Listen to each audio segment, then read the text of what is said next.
ভগবান জগন্নাথের এক সত্য ঘটনা যা শুনলে আপনিও অবাক হয়ে যাবেন। এই ঘটনাটি সেই দিনের যেদিন জগন্নাথ পুরী থেকে ভগবান জগন্নাথের রথযাত্রা বেরোবার কথা। সারা শহর তখন ভক্তি আর আনন্দে মুখর। শঙ্খধ্বনি, কীর্তন আর জয় জগন্নাথ ধ্বনিতে আকাশ বাতাস কেঁপে উঠেছিল।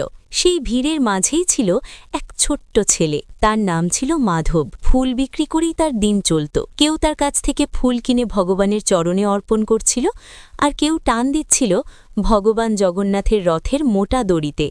মাধবেরও এক স্বপ্ন ছিল, একদিন সেও রথের দড়ি ধরবে, ভগবানের সেবায় নিজেকে যুক্ত করবে। কিন্তু ঠিক সেই মুহূর্তেই হঠাৎ ভিড়ের মধ্যে হুড়োহুড়ি শুরু হয়ে গেল। মানুষের ধাক্কায় মাধব মাটিতে পড়ে গেল। তার সব ফুল ছড়িয়ে পড়ল চারদিকে। লোকজন তার ওপর দিয়েই হেঁটে চলে যেতে লাগল। নিরীহ শিশুটি সেখানেই বসে কান্নায় ভেঙে পড়ল। ঠিক তখনই ঘটল এক অলৌকিক ঘটনা। যে রথটি এত মানুষ টেনে নিয়ে যাচ্ছিল হঠাৎ করেই থেমে গেল। অনেক লোক জোর করে টানতে লাগল, কিন্তু রথ 1 ইঞ্চিও এগোল না। সেই সময় ভিড়ের মধ্যে থেকে এক নীলাভ দীপ্তিময় ব্যক্তি এগিয়ে এলেন। তিনি স্নেহ ভরে মাধবকে কোলে তুলে নিলেন, তার হাত ধরে নিয়ে গেলেন রথের দড়ির কাছে। মাধব যখনই দড়িতে হাত দিল, রথ আপনা আপনি চলতে শুরু করে দিল।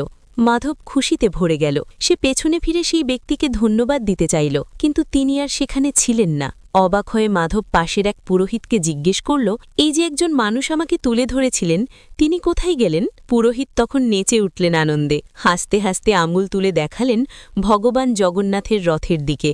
সেই মুহূর্তে মাধব সব বুঝে গেল। সে ফুঁপিয়ে কাঁদতে লাগল, কারণ যিনি তাকে তুলে ধরেছিলেন, যিনি তাকে সহায়তা করেছিলেন, তিনি কোনো সাধারণ মানুষ নন, তিনি স্বয়ং ভগবান জগন্নাথ। সেদিন থেকেই মাধব এক দৃঢ় সংকল্প নিল, আর সে ফুল বিক্রি করবে না, বরং সেই ফুল দিয়েই প্রতি বছর ভগবান জগন্নাথের রথ সাজাবে। এমন ভগবানের জন্য কমেন্টে লিখুন, জয় জগন্নাথ।